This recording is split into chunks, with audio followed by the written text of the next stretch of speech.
Quer saber como a ciência pode te ajudar a entender e até mesmo resolver os problemas do dia a dia?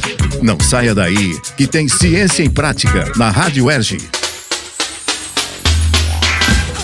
Nós recebemos uma mensagem do ouvinte Francisco, morador de Nova Iguaçu. Qual a sua dúvida, Francisco? Me chamo Francisco e sou de Nova Iguaçu. Analisando o cenário político internacional, percebi que muitos chefes de Estado tratam a América Latina como sinônimo de violência. Pesquisando sobre, eu vi que nosso continente tem a maior taxa de homicídios do mundo. Como os países latinos podem atuar para diminuir esse índice? Quem esclarece a dúvida é o sociólogo e professor da UERJ, José Inácio Cano. Francisco, segundo o professor, são vários os motivos que explicam as altas taxas de violência e de homicídios. Ele indica as 3 que mais se destacam: a profunda desigualdade social latino-americana, a proliferação de armas de fogo e a fraqueza do aparato do Estado. Tudo isso gera uma taxa elevada de impunidade, pois é mais provável que o criminoso morra em confronto do que seja julgado e condenado. O sociólogo indica que existem vários tipos de violência, como a letal e não letal, a criminal e não criminal, instrumental e expressiva, dentre outras polaridades.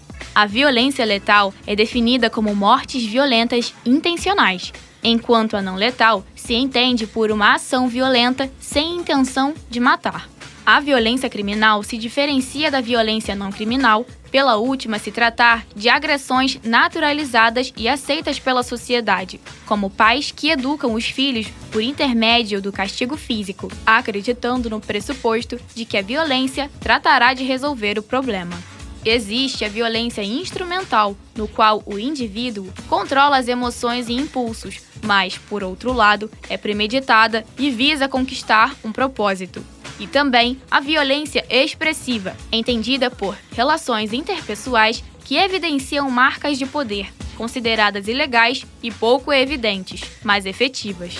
Segundo Cano, o perfil das vítimas segue um padrão. Elas são, em sua maioria, jovens entre 15 e 27 anos de idade, do sexo masculino e moradores das periferias. A questão racial também se destaca, pois os negros são alvos constantes e se tornam alvos com maior probabilidade de serem assassinados. É nas periferias e favelas onde se encontram taxas elevadas de homicídios, enquanto os bairros de classe média alta têm taxas baixas, sendo muitas das vezes comparadas às da Europa. O projeto do sociólogo faz muitas pesquisas comparando municípios, estados e países, além de analisar quais fatores aumentaram a taxa de violência. No Brasil, um fator é a renda da população mais pobre. Ela se correlaciona fortemente com a taxa de homicídios municipais observada 20 anos depois, um dado considerado raro. Ou seja, isso significa que as condições nas quais as crianças nascem hoje em dia determinam o risco que elas correm posteriormente. Outro fator é a escolaridade, visto que na medida em que o ensino é de maior qualidade, há menos violência na cidade. Se é de menor qualidade, gera maior reprovação, mais abandono e piora o aprendizado.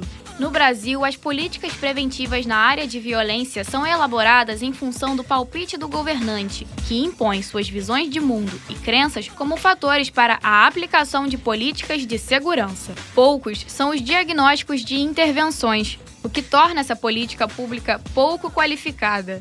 Cano diz que ainda é uma área primitiva da política pública, com pouca transparência e avaliação. O sociólogo afirma que, nas últimas décadas, houve uma troca terminológica conceitual. As políticas que eram consideradas sociais passaram a ser políticas de prevenção da violência social e situacional. Isso é positivo para gerar consciência de que a violência se trata com prevenção e não com repressão. Mas muitas vezes se pauta somente numa mudança de termos, não de política realmente. Um exemplo é a troca do nome das unidades de polícia pacificadora, as UPPs, para cidade presente, substituição para colar o selo do governante e marcar seus feitos, ainda que não sejam considerados efetivos. José Inácio Cano entende que mudanças grandes na América Latina podem acontecer, mas a longo prazo. Ele salienta que as taxas de homicídio da América Central sofreram redução e eram consideradas as mais altas do mundo. A redução também foi observada no Brasil, então existe uma expectativa de que a região latino-americana deixe para trás seus índices preocupantes, mas as incertezas políticas são um fator problemático. A sociedade não está livre dos riscos da violência, mas países que hoje são pacíficos, como os países europeus, um dia já foram extremamente violentos no passado. Então, não há espaço para considerar um determinismo social ou cultural que obrigue a América Latina a ser a região mais perigosa nesse sentido, mas sim a expectativa de que, aos poucos, ela deixe de ocupar esse lugar.